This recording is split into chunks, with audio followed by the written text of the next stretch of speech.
நீங்கள் batting first பண்ணும்போது early wickets நிறையா போச்சு. நீங்களும் சச்சினும் என்ன பேசி எப்படி பில்ட் பண்ணீங்க இன்னிங்ஸ்? ஸோ வந்து எங்களோட பிளான் வந்து ஃபர்ஸ்ட் அந்த விக்கெட்டை வந்து ஒரு 2-3 ஓவர்ஸ் ஆடணும் அப்படின்னு பார்த்தோம். ஸோ அந்த 2-3 ஓவர்ஸ்க்கு அப்புறம் நாங்கள் ஸ்ட்ரைக் பண்ணலாம் அப்படின்னு பார்த்தோம். ஸோ அந்த மாதிரி அந்த 2-3 ஓவர்ஸ்லேயே ஒரு ஃபியூ பவுண்டரிஸ் வந்ததுனால கடைசி 4-5 ஓவர்ஸ் எங்களுக்கு ஈஸியாக இருந்தது. ஸோ அங்கே நல்லா போக. நீங்கள் உள்ளே வரும்போது கேப்டன் அண்ட் கோச்சஸ் என்ன சொல்லி உங்களை அமிச்சாங்க உள்ள? ஸோ கேப்டன் ஷாருக் கான் வந்து என்ன சொன்னார்னா, இன்னும் 2-3 ஓவர்ஸ் நீ ஆடு அப்படின்னாங்க. ஸோ அதுக்கப்புறம் 2-3 ஓவர்ஸ் ஆடினதுக்கப்புறம் எங்களுக்கு ஒரு நல்ல ஃப்ளோ கிடைச்சது. ஸோ அந்த ஃப்ளோவில் அப்படியே கேபிட்டலைஸ் பண்ணிட்டோம். ப்ரீவியஸ் மேட்ச்சில் க்ளோஸாக வந்து நிறையா கேம் விட்டீங்க நீங்கள்.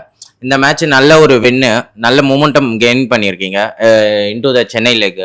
எப்படி ஃபீல் பண்ணுறீங்க? ஸோ ஆக்சுவலாக இது ரொம்ப இம்பார்ட்டண்ட்டான வின்னு. Few matches தோற்றோம்.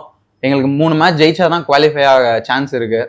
ஸோ வந்து நாங்கள் எல்லாம் 100% கொடுக்கணும்னு நினச்சிட்டு வந்தோம். ஸோ இது எங்களுக்கு ரொம்ப இம்பார்ட்டண்ட்டான வின். என்ன டேக் அவே இந்த கேமில் இருந்து? நல்ல பவுலிங் போட்டோம். ஏர்லி விக்கெட்ஸ் எடுத்ததுனால நாங்கள் ஃபர்ஸ்ட் மேட்சும் ஏர்லி விக்கெட்ஸ் எடுத்ததுனால வின் பண்ண முடிஞ்சது. இந்த மேட்சும் ஏர்லி விக்கெட்ஸ் எடுத்ததுனால வின் பண்ண முடிஞ்சது. 2 மேட்சஸ் வந்து கடைசி ஓவர் வரைக்கும் போய் லூஸ் பண்ணோம். ஸோ இந்த மேட்ச்லேருந்து டேக் அவே வந்து ஒரு நல்ல பார்ட்னர்ஷிப் இருந்தது. கடைசியில் என்னதான் விக்கெட் போனாலும் பிலீவ் பண்ணி எல்லாம் டீமாக இருந்து ஆடணும். அதே மாதிரி பவுலிங் போடும்போது டீமாக வந்து ஏர்லி விக்கெட்ஸ் எடுத்ததுனால என்னால் ஜெயிக்க முடிஞ்சது. உங்களுக்கு இந்த மேட்ச் நல்லா பர்ஃபார்ம் பண்ணியிருக்கீங்க. உங்களுக்கு ஒன் டு த சீசன் வந்து உங்களுக்கு என்ன பர்சனல் கோல் இந்த சீசனுக்கு நீங்கள் லுக்கிங் ஃபார்வர்ட் வந்து ஒரு மேட்ச் தான் போகிறோம். ஸோ நெக்ஸ்ட் கேம் வின் பண்ணுவோம், அதுதான். ஸோ அதுக்கடுத்தது நெக்ஸ்ட் கேம், அதுக்கடுத்த கேம். ஸோ 2 மேட்ச் ஜெயிச்சா எங்களுக்கு குவாலிஃபை ஆக சான்சஸ் இருக்குது. ஸோ அதை நோக்கி தான் நாங்கள் போகிறோம். Okay, thank you.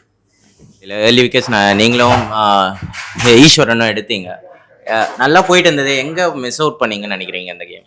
ஆக்சுவலி இந்த கேம் வந்து மிடில் ஓவர்ஸில் கேம் நாங்கள் கண்ட்ரோல் பண்ணியிருந்தோம். பட் அதுக்கப்புறம் அந்த விக்கெட்ஸும் நம்ம கையில் எடுத்திருந்தோம். 5 விக்கெட்ஸ் மேட்ச் நம்ம கையில். ஷாருக் கான் ஆஃப்டர் விக்கெட்டுக்கு அப்புறம் நம்ம கேமில் தான் இருந்தோம். அண்டு லாஸ்ட்டில் ஒரு 20-25 ரன்ஸ் எக்ஸ்ட்ரா விட்டுருக்கோம். அது கொஞ்சம் சேலஞ்சிங். ஏன்னா 202 ரன்ஸ். ஸோ அது கண்டிப்பாக வந்து இந்த கிரவுண்டுக்கு பேட்டிங் ஓகே, குட் ஸ்கோர் தான். பட் இன்னும் பெட்டராக ஸ்டாப் பண்ணியிருக்கலாம். ஒரு 25 ரன்ஸ்ன்றது ரொம்ப இம்பார்ட்டன்ட். அதே மாதிரி திண்டுக்கல் வென்யூ வந்து ஹை ஸ்கோரிங் வென்யூவான இருந்திருக்கு இது வரைக்கும். ஓகே, 200 சேசபிள்லாம் இந்த கிரவுண்டு பொறுத்த வரைக்கும். பட் இது வந்து நீங்கள் விக்கெட் ஏதாவது சேஞ்ச் ஆச்சா, இல்லை நீங்கள் மிஸ் ஒன் பேட் டேவா இன் பேட்டிங்? கிரிக்கெட் வந்து சம்டைம்ஸ் வந்து பெட்டராக இருக்கும், சம்டைம்ஸ் பேடாக இருக்கும். பட் நாங்கள் பேடாக ஆடணுன்றது கண்டிப்பாக ஒத்துக்க வேண்டியது தான்.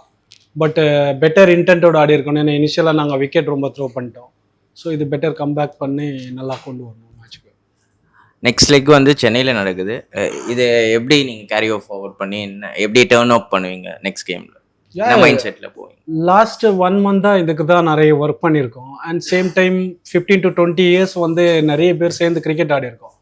டெஃபினட்டாகவே வந்து வின் ஆர் லூஸ் வந்து ஒரு காமனான திங். ஸோ பெட்டரான அது ப்ராக்டிஸ் மறுபடியும் பண்ணி கான்ஃபிடென்ட்டோட திருப்பி கம்பேக் கொடுப்போம் கண்டிப்பாக. அண்டு சென்னை கிரிக்கெட் நம்ம நிறைய ஆடி இருக்கோம். அண்ட் பெட்டர் நிறைய ஆடியன்ஸ் வருவாங்க. அண்ட் சேப்பாக், ஸோ எல்லாருமே எதிர்பார்த்துட்ருக்கோம். ஆஃப்டர் லாங் டைம் சேப்பாக்கில் ஆட போகிறோம். ஸோ பெட்டர் கிரிக்கெட் கண்டிப்பாக நாங்கள் அங்கே வந்து வின் பண்ணுறதுக்கான எல்லா இதையும் ஐடியாஸோடு வரோம். இந்த சீசனில் பவுலிங் ஃபார்ம் வந்து உங்களுக்கு நல்லா இருக்குது, நல்ல ரிதமில் இருக்கீங்க. நீங்கள் என்ன ஒர்க் பண்ணீங்க எக்ஸ்ட்ராவாக? ஆக்சுவலி யூஸ்வலாக நம்ம நிறைய கிரிக்கெட் ஆடி இருக்கோம். So I have a good experience. And நிறைய மேட்சஸ் ஃபஸ்ட் டிவிஷன்லாம் நிறைய ஆடிட்டுருக்கோம். சேம் டைம் நிறைய இதுக்காக நிறைய ஒர்க் பண்ணிருக்கேன். அதுவும் important. And same time last year நான் ஒரு மேட்ச் கூட ஆடல. ஸோ அது வந்து எனக்குள்ளே இன்னும் ஒரு ஹங்கர் தான். இந்த வருஷம் என்னை இன்னும் பெட்டராக பண்ணணுன்றது தான். பட் சம் பீப்புள் டாக் வந்து ஏஜ் ஆகிடுச்சு, ஸோ அந்த மாதிரிலாம் நிறைய பேசியிருக்காங்க. ஸோ ஏஜ் வந்து நம்பருன்றதை நான் இங்கே வந்து நிரூபிச்சுட்டே இருக்கேன். டெஃபினட்டாக இது முடிவு கிடையாது. இதே மாதிரி நிறைய பெர்ஃபார்மன்ஸ் கண்டிப்பாக கொடுப்போம். நீங்கள் சொன்ன மாதிரி எக்ஸ்பீரியன்ஸான சைடு இந்த டிஎன்பிஎல்லே திருச்சி நல்ல எக்ஸ்பீரியன்ஸான சைடு.